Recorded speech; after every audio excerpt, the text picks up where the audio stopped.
Guys, it's too hot and humid out here for this. I couldn't get the winch to work, so we're loading her by hand.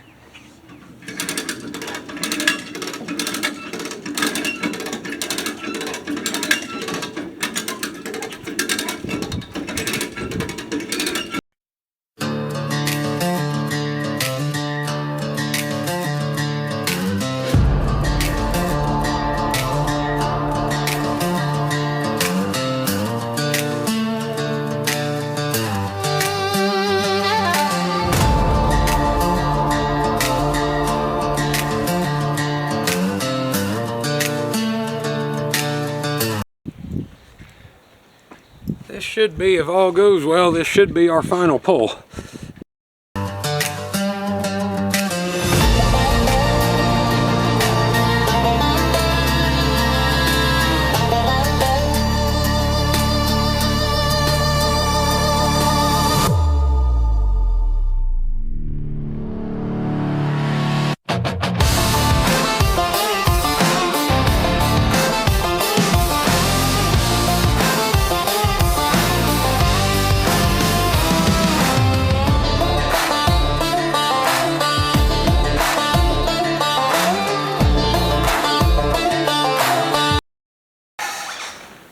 Welcome back, everyone.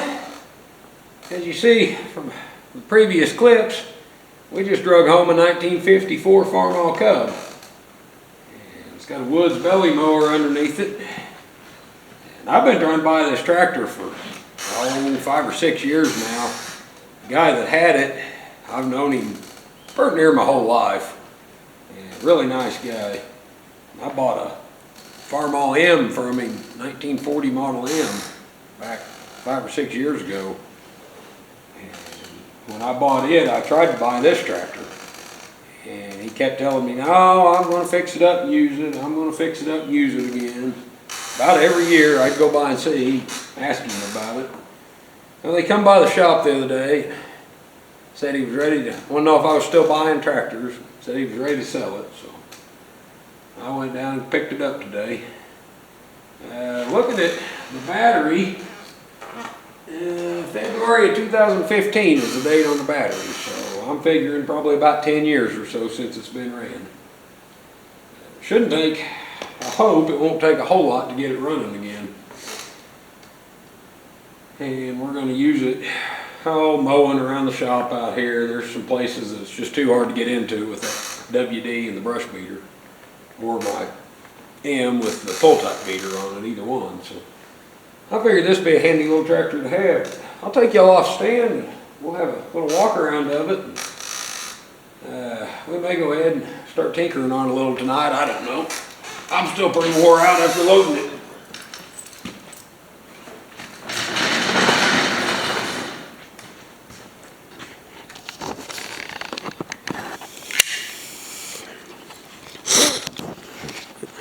As you can see, it's a little rough. The grill's missing. I think he told me he had a new grill for it, but he wasn't home today when I went and loaded it. I paid him for it the other day, but he was gone today when I got down there. So the old hood's a little rough, and I don't know this. I'm guessing maybe at one point there was a headlight or something mounted on that. I'm not real sure what that's all about. Still the original 6-volt system. Looks like battery box is a little rough shape. Got a custom cup holder there. Good for holding your cold beer while you're mowing. I don't advocate that, but all the pieces for the mower are there, the belt drive and everything. The old belt's in a little bit rough shape, but it's all there and it all turns. It's got fair rubber on it. I mean, I'll probably put some new ones on it eventually after we get it running. It's just them old 8324s, they're pretty cheap. That one over there has been replaced since this one has, but it's still a pretty good tire. But if I'm gonna put one on it, I'm gonna put a matched pair. I don't like having mismatched tires. I'm not sure if you guys can see it or not. Maybe I can get you in there and zoom in on it. Come on, focus. Yeah, I don't think the camera's going to pick it up, but it's serial number 185164, which I'm pretty sure comes out, if I decoded it right the other day when I went and looked at it, it's a 54. Anyway, that's what we come dragging home. And I don't like telling what I paid for tractors, but from what I've seen things go for, I bought that whole setup for basically what that Woods belly mower would be worth. So I think I done pretty good. It does still have gas in it from 10-15 years ago, and it is rank. Whew. So we'll have to drain the gas tank out and probably go through the carburetor on it. I picked up a carburetor kit yesterday for it. So, but anyway, that's what we bought. Anyway, guys, hope you can see me okay. I'm doing something a little different with camera this time. Give you a little update of everything else going on as well. I went and looked at a couple of the bees that I had found for parts, and they were in as rough shape, if not rougher shape, than the one we drug home. So Save the Bee project is still on hold for a little while. We're still gonna get her done, but it's, as you guys know, if you've ever tackled something that drastic, it's gonna take some time and some money. But we're not giving up on it. We're just taking a little break from it. Behind me here, hopefully you guys can see it. Like I said, I'm trying out a new camera here, and I'm not real good with it yet. But we took the A over to Fairview, Oklahoma last weekend for our spring play day that we go to every year, and it done real well. It's still, that head gasket's still seeping a little bit over there hanging on the bench. I've got a new old stock original IH head gasket for it. And the governor's sticking a little on it. I drove it around probably 2 or 3 hours over there the other day, just driving it around the showgrounds. But it really needs, I need to find something heavy to hook onto with it and just drag it, because it needs just the snot worked out of it.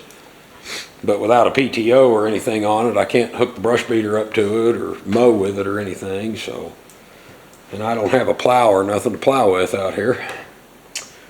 But I need to build some kind of a drag or something and drag the driveway with it. Maybe that give it a little bit of a workout. But let's see what else. The Massey Ferguson 65 carburetor that you guys saw, what was going to be part 1. Like I said, I'm trying out a different camera because we had some technical difficulties with our camera equipment. And when I went to put that carburetor back together, I caught very, very little of the footage.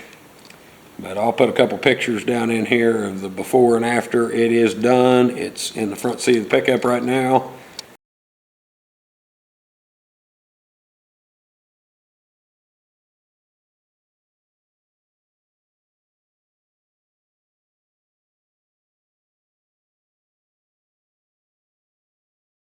I was going to take it back to the guy today, but I didn't see him when I went to the coffee shop. He didn't come to town today, so maybe tomorrow.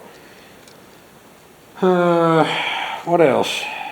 Oh, I'm going to also drop a picture in. We ended up hand delivering our coffee cup and t-shirt and stickers from the 500 subscriber giveaway.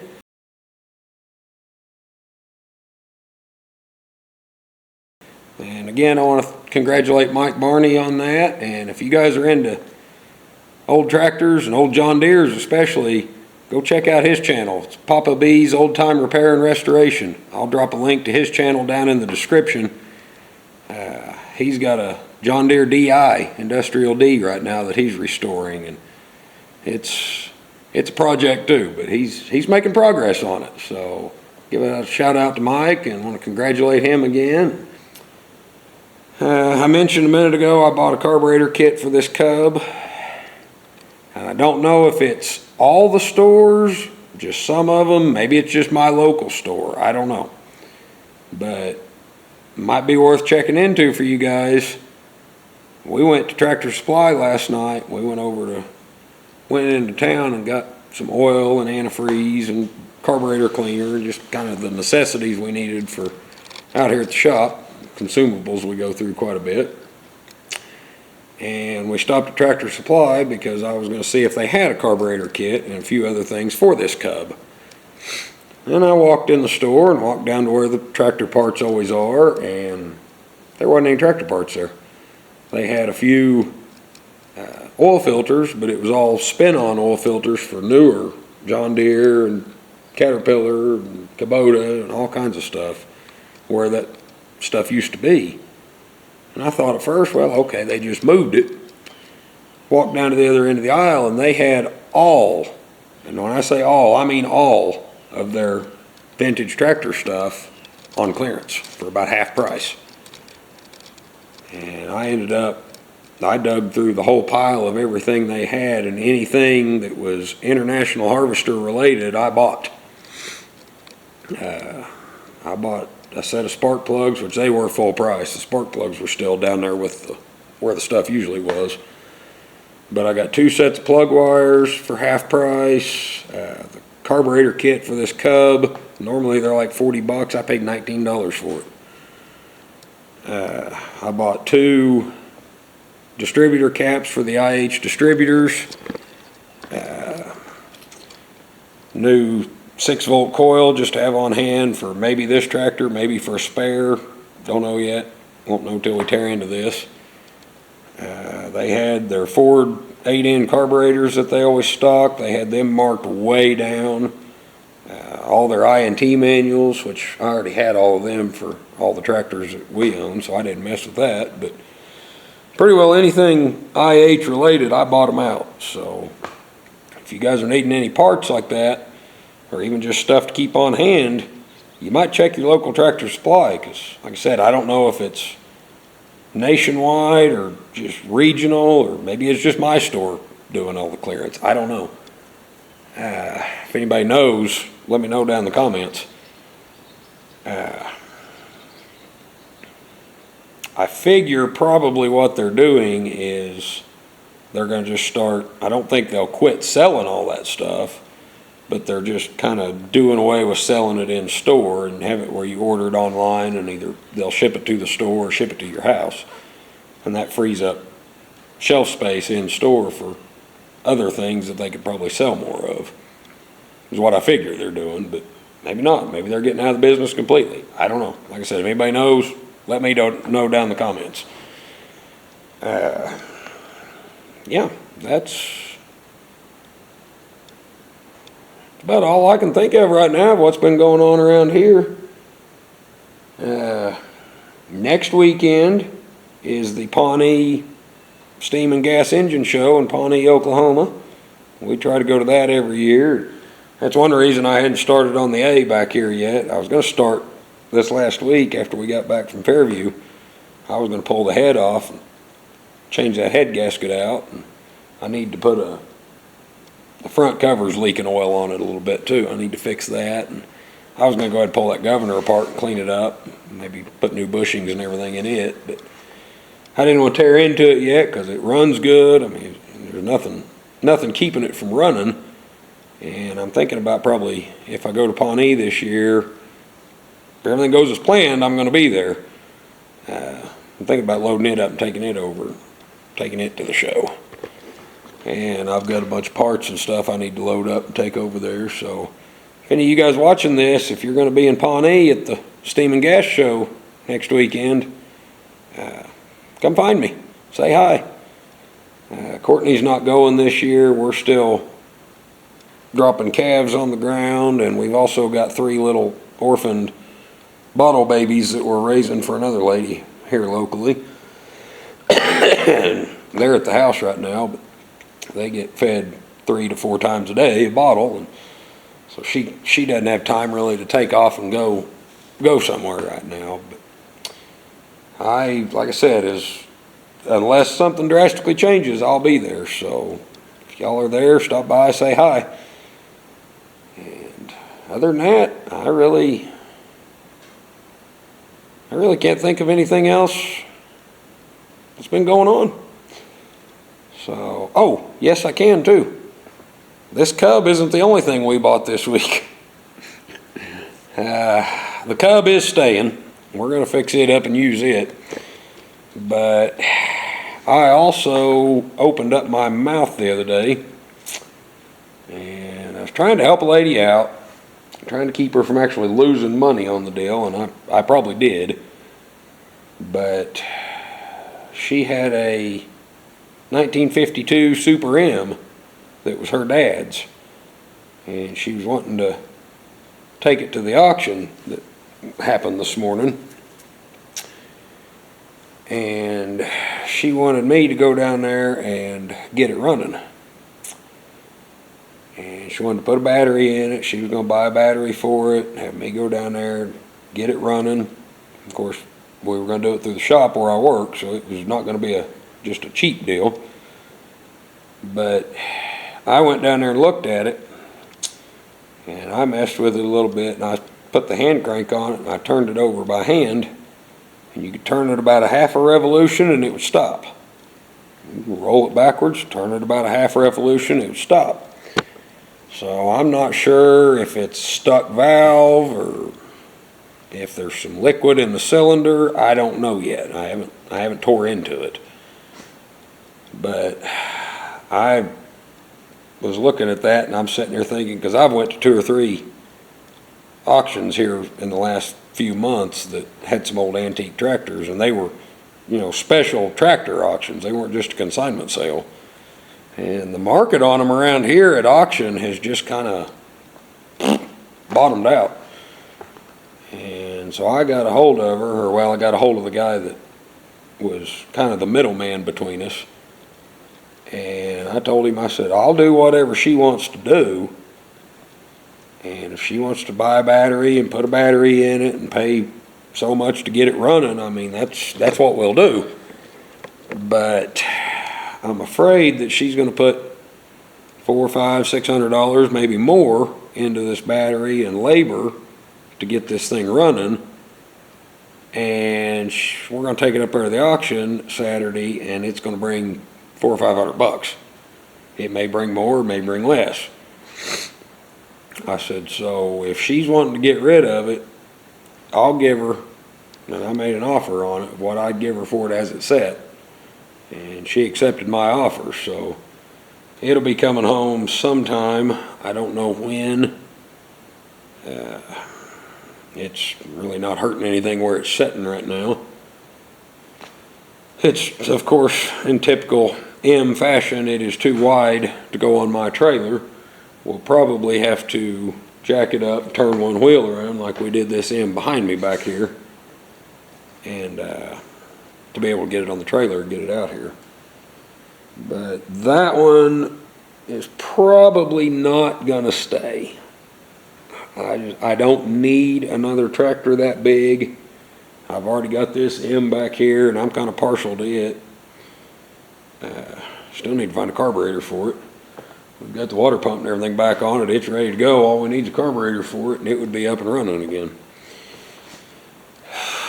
Hopefully, maybe at Pawnee this week, I'll find one. But I don't need another tractor that big. I was just mainly trying to help her out, keep her from losing money on the deal. So I'll probably bring it out here. We'll get it running, do a revival on it. We'll tune it up. And if we can get it running, if something's not drastically wrong in there, which I don't think it is. I mean, the old man was mowing that place with it years ago before he got sick. But we'll probably get it running, and I may use it around here a little bit, and then we'll probably go ahead and just sell it. Because, I can probably make a little money off of it, because I'm not figured in my time, where she was having to pay time and labor on it. I'm not figuring that. So I can probably make a little money off that, and that'll help finance some of these other projects around here. So anyway, I've gotten kind of long-winded on this one. I apologize. Like I said, that's about what all's been going on. But I probably better get off here and go check the water, make sure I'm not overflowing the water tanks. I turned the water on before we unloaded this thing, so anyway, I want to thank y'all for watching and stay tuned here. I don't know if it'll be this week or not. I'm going to try to get back into making videos a little more regularly. I don't know if it'll be this week or not, because I've got to get, if I'm going to Pawnee, I've got to get everything ready. I've got to get the truck serviced and check the wheel bearings on the trailer, get everything loaded that I'm taking to the swap meet. A friend of mine's got a bunch of tools and stuff he's wanting me to take over there and sell for him. So I've got to get all that loaded. It's Saturday now. I've got to leave out of here bright and early Thursday morning to be there, get set up. So I don't know if we'll do much with the old Cub this week. We might pull the carburetor off, and go ahead and get it cleaned and maybe put back on. But that may be about as far as we get for now. But if y'all want to see that thing come back to life and see us put it back to work, stay tuned. And if you're not already, hit that subscribe button so you'll get, and hit the bell next to it so you get all the notifications when we post a new video about any of these many projects we've got going on around here. So anyway, thank y'all for watching, and we'll see you on the next one.